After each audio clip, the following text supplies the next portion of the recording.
Bueno, a ver, imaginemos la escena, ¿vale? Suena el despertador, lo apagamos con un manotazo y de repente, casi sin darnos cuenta, nos encontramos manteniendo una conversación completamente seria y profunda con nuestra propia manta.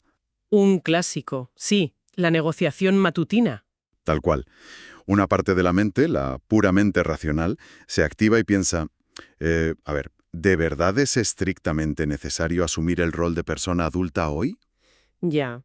Y la manta, con esa calidez envolvente que parece que tiene vida propia, te susurra un mensaje clarísimo. Te dice, quédate. El mundo ahí fuera está sobrevalorado. Totalmente. Y ahí empieza la batalla campal. Exacto. Argumentamos mentalmente que hay que hacer café, que hay reuniones, nóminas que justificar, correos que responder, pero la manta siempre contraataca. Y al final suplicamos esos trágicos 5 minutitos más, que por arte de magia, pues, se convierten en media hora. Siempre, siempre pasa. Salimos de la cama a rastras, nos quemamos la lengua con el café, llegamos tarde a todo.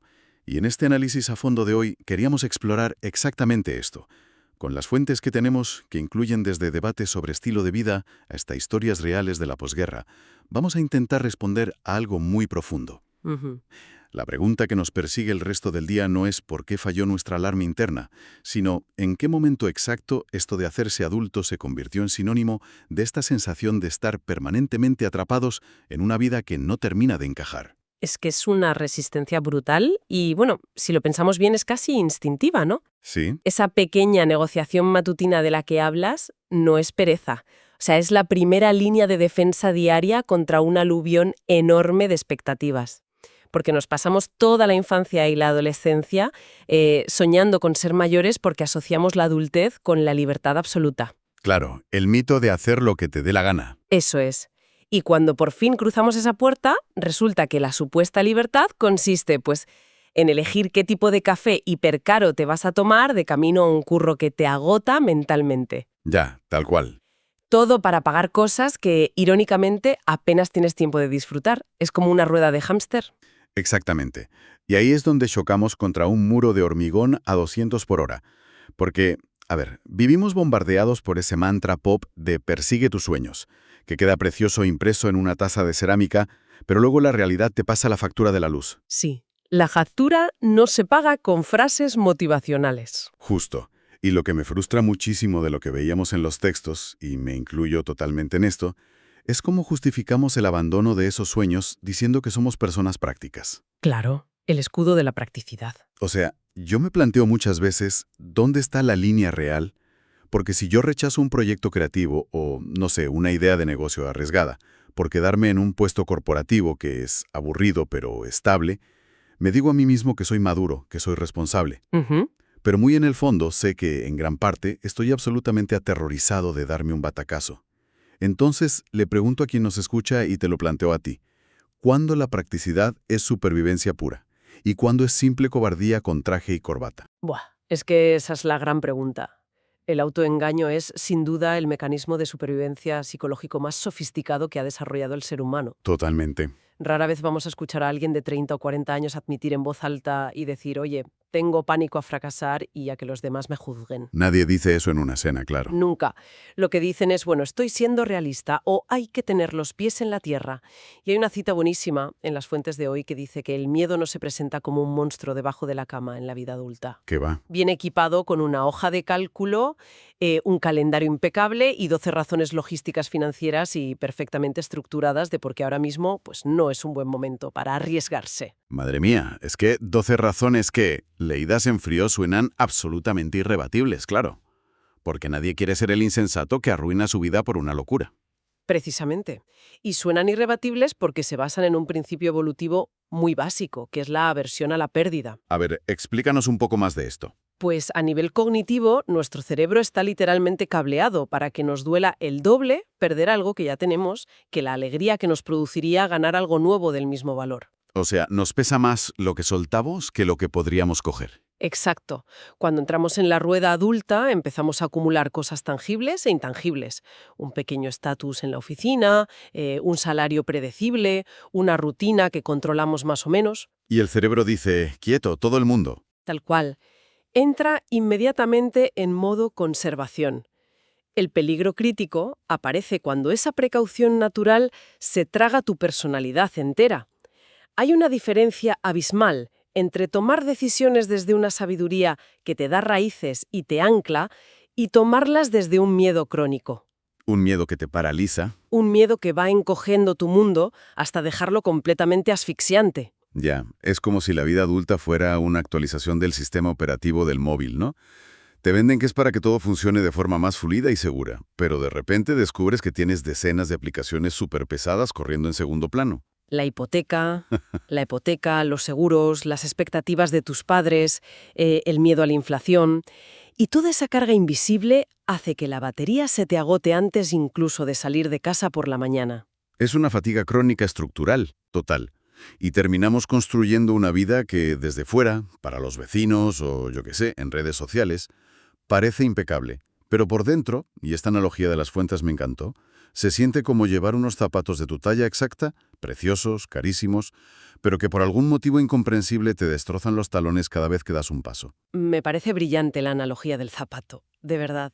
Porque te lo pones porque es el modelo que la sociedad dicta que debes llevar a esa oficina o a esa cena de antiguos alumnos. Claro, no vas a ir en zapatillas a una boda. Eso es. Y técnicamente encaja en tu pie, o sea, cumple la definición externa de éxito, pero te está generando unas rozaduras crónicas que te cambian hasta la forma de caminar y de comportarte. Ouch, sí. Estás cumpliendo con las métricas externas de lo que significa madurar, pero a un coste interno de vitalidad altísimo. Pues hablemos entonces de ese coste, porque la hoja de cálculo del miedo, de la que hablábamos antes, se alimenta de amenazas que son muy reales. No nos inventamos la presión, no somos unos exagerados. Para nada, el entorno aprieta de verdad. Pensemos en la locura absoluta que es la vida en las grandes ciudades modernas hoy en día. Asumimos como algo completamente normal, normalizado, pagar 1.500 pavos por alquilar un zulo de una sola habitación. Una barbaridad. Donde la ventana encima da un patio interior lúgubre, los vecinos hacen ruido, el aire de la calle huele a tubo de escape y humo constante. El famoso smog. Exacto. Sabes que podrías irte a un entorno rural, respirar aire limpio, tener metros cuadrados de sobra para moverte y paz mental. Y sin embargo nos quedamos anclados al asfalto, respirando contaminación y viviendo al límite del presupuesto mes a mes. Si alguien lo analiza fríamente, desde fuera, pues carece de cualquier sentido lógico, ¿no? A ver, carece de sentido si la única métrica que utilizamos es el bienestar biológico y emocional. Ahí sí, es un despropósito. Ya, Pero vale. tiene todo el sentido del mundo si analizamos cómo funciona la arquitectura económica actual. O sea, no nos quedamos hacinados en el asfalto por puro masoquismo. Nos quedamos porque el modelo productivo ha hipercentralizado el capital y los recursos en unos pocos sitios. O sea, ¿estamos atados por las oportunidades profesionales? Exacto. Las oportunidades de crecimiento, las redes de contactos vitales y, sobre todo, la ilusión de seguridad laboral orbitan casi exclusivamente alrededor de los grandes núcleos corporativos. El sistema, de forma implícita, te dice, oye, puedes irte al campo, pero si la empresa quiebra o te despiden, allí no tendrás red de salvación. Estás solo. Buah, pero fíjate en la inmensa trampa que es esa supuesta red de salvación. Aceptamos un alquiler que nos sangra mes a mes y un nivel de cortisol que nos destroza el estómago hoy, en el presente, solo para evitar el riesgo hipotético de no encontrar un empleo rápido mañana si vivimos lejos. Es un seguro carísimo basado en el pánico. Es decir, elegimos voluntariamente una incomodidad brutal, que es diaria y que está garantizada, para no tener que enfrentarnos al pánico de la incertidumbre a corto plazo. Es de locos. Eso es una huida hacia adelante de manual, sí. Y aquí reside, yo creo, la gran ironía de nuestra época. Hemos retorcido el concepto de zona de confort hasta convertirlo en un estilo de vida que nos mantiene en un estado de alerta perpetuo. Menuda zona de confort más incómoda, la verdad. Ya ves. Ser adulto hoy se ha redefinido como un intercambio perverso. Se nos otorga la aparente libertad de diseñar nuestro camino, sí. Pero si te sales del carril principal hipercompetitivo y cometes un error, la caída es libre. No hay paracaídas. Te quedas fuera del juego. Tal cual. Por eso, pagar esos 1.500 euros de alquiler, por doloroso e irracional que parezca, se percibe psicológicamente como un muro de contención. Es el peaje carísimo que pagamos para no caer en la irrelevancia o directamente en la exclusión económica. Básicamente estamos pagando una cuota de suscripción de lujo solo por el derecho a seguir jugando la partida sin que nos echen del tablero a la primera de cambio. Esa es la metáfora perfecta. Y claro, esto me lleva a una comparación histórica que mencionaban las fuentes y que de verdad me vuela la cabeza cada vez que le doy vueltas. Porque la transición a la madurez, el tener que buscarse la vida, pagar facturas y tal, no lo hemos inventado nosotros en el siglo XXI. Siempre ha estado ahí. Desde luego. No somos la primera generación que tiene que trabajar. Exacto. Pero de los materiales que repasamos, hay una historia fascinante sobre la generación que vivió la Segunda Guerra Mundial. En concreto, un relato personal sacado de un programa para aprender inglés de un tal Luke que contaba la historia de su abuelo. Sí, una historia durísima además. Buah, tremenda. Este hombre, el abuelo, desembarcó en la playa de Sword, en Normandía, durante el famoso Día D. Un escenario que, bueno, hace saltar por los aires cualquier concepto moderno que tengamos sobre la ansiedad o el estrés, desde luego. Totalmente. O sea, pongámonos en situación por un momento. Imagina bajar de una barcaza militar con el agua helada de la costa francesa llegándote por el pecho. Vas cargado de equipo pesado, caminando torpemente hacia la arena, mientras el cielo ruge. Te disparan ráfagas de ametralladora desde los búnkeres y caen proyectiles de mortero a escasos metros de ti. Es inimaginable para la mayoría de nosotros hoy. Una pesadilla absoluta. Y bueno, este hombre sobrevive a ese infierno. Participa en una campaña militar agotadora cruzando una Europa literalmente en ruinas y finalmente consigue volver a casa, a Inglaterra, entero. Y ahí empieza el contraste real con nuestra época. Aquí viene lo fuerte. Consigue un empleo normal y corriente, un curro de oficinista en el sector de los seguros en una ciudad llamada Wolverhampton. Y atención a esto, porque es clave.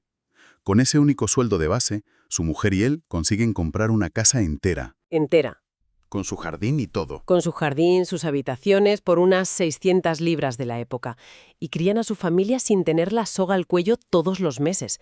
Si hacemos el contraste con hoy, madre mía, es desolador. Es un abismo. Hoy tenemos a profesionales formadísimos de 30 o 40 años cenando cereales frente a la pantalla de su portátil en un piso minúsculo, sintiendo que les falta el aire por tener que entregar un informe en un Excel antes de la medianoche. ¿Ya? Entonces, a ver, ¿qué nos ha pasado? Es que las generaciones anteriores estaban hechas de acero y nosotros nos hemos vuelto extremadamente frágiles de repente. ¿O es que la vida moderna nos exige algo biológicamente antinatural? Es un debate muy, muy complejo. Y, a ver, es peligrosamente tentador caer en el discurso nostálgico ese de que los de antes eran más duros y tildar a la generación actual de ser de cristal. Claro, el típico discurso de que ahora nos quejamos por todo. Exacto. Pero hacer eso es ignorar por completo las dinámicas de la macroeconomía y la psicología del trauma. Y creo que hay que separar las dos cosas. Vale, empecemos por lo psicológico entonces. Pues mira, ese hombre en Normandía, y millones como él en toda Europa, venían de experimentar la amenaza de aniquilación total. Cuando has convivido con la posibilidad real de morir cada segundo durante años, tu línea base de lo que es un problema cambia drásticamente. O sea, el Excel a las 12 de la noche no te asusta si has esquivado balas. Lógicamente. Para esa generación, volver a casa y tener una vida aburrida, predecible y rutinaria no era ninguna prisión sofocante que cortaba sus alas. Era el paraíso absoluto. El tedio, en ese contexto, era un lujo maravilloso. Claro, el mayor privilegio que podías imaginar era saber con total certeza que mañana iba a ser exactamente igual que hoy y que nadie iba a intentar matarte por el camino. Eso es. Pero no podemos quedarnos solo en el factor psicológico del trauma, porque a nivel puramente material, que es donde radica la verdadera movida de hoy en día, las reglas del juego económico eran radicalmente distintas. Ah, claro, la pasta. La pasta. ¿Y cómo se repartía? Tras la Segunda Guerra Mundial, Occidente vivió un periodo de reconstrucción que generó un boom sin precedentes. Las políticas económicas, fuertemente keynesianas en muchos casos, inyectaron un capital masivo en la creación de una clase media robusta. Había muchísima necesidad de mano de obra para reconstruir países enteros y poquísimo desempleo crónico. Lo cual, entiendo, otorgaba un poder de negociación enorme al trabajador medio frente a las empresas. Enorme. Y, crucialmente, la relación entre los salarios y el coste de la vida, en especial el tema de la vivienda, tenía sentido matemático. Las cuentas salían. Hoy no salen ni de broma. es que en esa época podías adquirir una vivienda en propiedad ahorrando el salario íntegro de 3 o 4 años. Hoy, en la mayoría de las capitales, necesitas destinar el salario completo de 15, 20 o incluso más años para acceder a un inmueble básico. Es una locura si lo piensas en esos términos. 20 años enteros de tu vida solo para los ladrillos. Por lo tanto, el agobio de esa persona que cena cereales en su apartamento carísimo hoy no es una muestra de debilidad mental o de falta de resiliencia. O sea, es la respuesta fisiológica y emocional completamente natural a un entorno económico que estructuralmente está diseñado para exprimirla. O sea, estamos reaccionando con normalidad a una situación anormal. Exacto. Su supervivencia ya no depende de esquivar balas físicas en una playa, sino de no fallar ni un solo mes dentro de un engranaje financiero hiperacelerado que no perdona ni un solo tropiezo. Y eso genera un desgaste crónico brutal. Es que la analogía real, o sea, no es que tengamos un umbral de tolerancia al dolor más bajo, sino que nos han metido a correr una maratón donde cada 2 kilómetros nos suben la inclinación de la cuesta un poco más. Tal cual. Y con una mochila llena de piedras. Y claro, si la presión externa es tan asfixiante, si un solo error te puede dejar fuera del sistema y acabar en la calle, el mecanismo de defensa lógico de cualquier ser humano es encogerse, hacerse pequeño para que no le den. Así operan los mecanismos de defensa psíquicos, protegiendo al individuo minimizando su exposición al riesgo en un entorno que percibe como hostil. Si destaco, si arriesgo, me pueden hacer daño. Y aquí es justo donde quiero llevar el análisis al terreno más íntimo y personal, porque las fuentes también tocaban esta parte nostálgica. Porque para adaptarnos a esa cuesta cada vez más empinada, para cumplir con esas exigencias corporativas insaciables, empezamos a aplicar recortes no solo en la cuenta bancaria, sino en nuestra propia identidad. Sí, nos vamos podando a nosotros mismos. Empezamos a amputar partes de nuestra personalidad de forma sistemática. O sea, si hacemos el ejercicio de recordar quiénes éramos en nuestra época de instituto, los perfiles estaban clarísimos, ¿no? Uy, sí, la fauna del instituto. Total. Estaba el típico rebelde, vestido siempre de negro, que se cuestionaba cada regla de autoridad. El bromista implacable que veía el absurdo en absolutamente todo y no se callaba. La persona apasionada por el arte que pasaba horas dibujando en los márgenes de los libros. O el que pasaba del deporte, pero era un genio con otras cosas. Justo. O el chaval que era un negado para las matemáticas, pero un genio tocando la guitarra. Y hay un relato muy revelador en los textos de alguien que, de adulto, encuentra una vieja foto suya de la adolescencia. En la imagen tiene el pelo larguísimo, sale posando y tocando en una banda de rock alternativo, con una actitud así como súper desafiante. El típico rockero adolescente. Sí. Y el tipo reflexiona sobre su vida actual, contando que ahora trabaja como gestor de sistemas informáticos en una gran empresa. Y confiesa abiertamente, sin paños calientes, me he convertido en una persona totalmente aburrida y predecible. Es un golpe de realidad muy duro reconocer eso. Buah, y el punto álgido de esta pérdida de identidad se manifiesta en lo que yo llamo la crisis del aparcamiento del Mercadona. Un clásico contemporáneo, sí señor. La famosa crisis existencial silenciosa frente al volante, con la mirada perdida y las bolsas de la compra en el maletero esperando a descongelarse. Esa misma, la de los jueves por la tarde. Es ese instante en el que aparcas, apagas el motor, te quedas mirando fijamente a la pared de cemento del parking y piensas, a ver, ¿quién demonios soy y cómo he acabado exactamente aquí? ¡Qué momento! Y a mí esto, te lo juro, me cabrea profundamente. ¿En qué momento histórico tragamos de forma colectiva con la idea de que asesinar metafóricamente a ese adolescente rebelde o apagar a ese creador compulsivo que llevábamos dentro era el paso ineludible y necesario para poder llamarnos adultos de provecho? Pues, a ver, tragamos con esa idea porque durante nuestro proceso de socialización y crianza solemos confundir de manera muy trágica dos conceptos fundamentales: la guía por un lado y la herencia por otro. Vale, desglosa eso un poco. ¿Qué diferencia hay? Pues mira, la guía es toda aquella instrucción que es útil y necesaria. Aprender a mirar a ambos lados antes de cruzar la calle, desarrollar paciencia, saber gestionar la frustración para no explotar a la mínima, o entender cómo se hace una declaración de la renta. Cosas prácticas para no matarte o que no te multe Hacienda. Exactamente. Son herramientas funcionales que te permiten expandirte y operar en sociedad de forma segura. Pero la herencia es una movida muy distinta. Cuéntame. Son las proyecciones silenciosas de los miedos de otros sobre ti. Es el búscate un trabajo que tenga salida aunque lo odies con toda tu alma, es el deja la música de una vez porque de eso solo viven 4 iluminados, o el vístete y compórtate de esta manera específica para que los demás te tomen en serio. O sea, básicamente que compramos los traumas financieros y las ansiedades de estatus de nuestros padres, de nuestros profesores y de la cultura en general, y nos los ponemos como si fueran nuestros. Sí, y el gran problema es que los asimilamos sin someterlos a ningún tipo de juicio crítico. Nos los tragamos enteros. Volviendo al ejemplo que dabas del chico de la banda de rock.